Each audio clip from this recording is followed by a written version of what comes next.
Yan guys, yan, click lang ninyo yung www.sssgovph.com. Tapos click lang ninyo yung may nakalagay na click here, yan, para makapag-start kayo.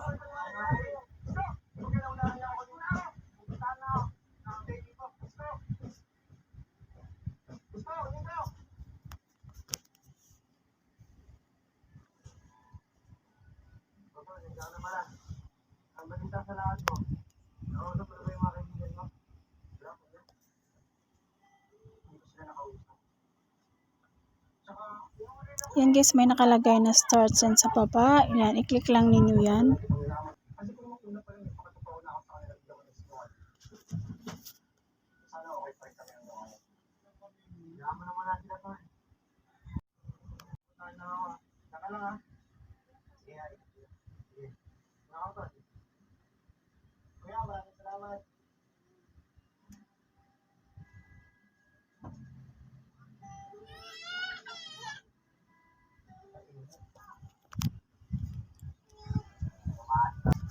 Yan guys, may nakalagay dyan na name, tapos middle name, last name, yan, tsaka yan lahat ng mga dyan, pipil upan nyo guys hanggang sa matapos yan. Tapos make sure na tama yung spelling para hindi kayo magkamali, tapos correctly lahat ng mga detalye ninyo yan bago nyo yung i-submit.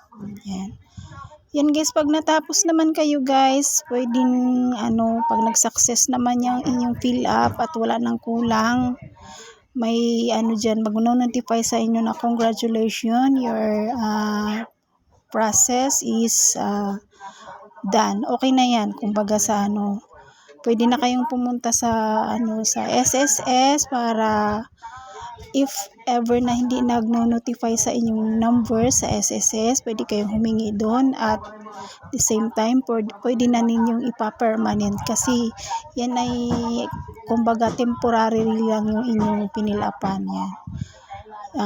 Once na pag naayos na at naka-permanent na yan, pwede na kayong magtanong sa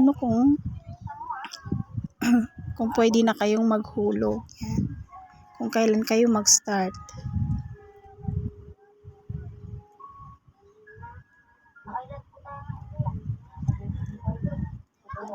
Sana guys nakatulong sa inyo yung aking tutorial guys. At kung di pa kayo nag-subscribe sa aking channel, please subscribe and bell the button para updated kayo sa aking mga video.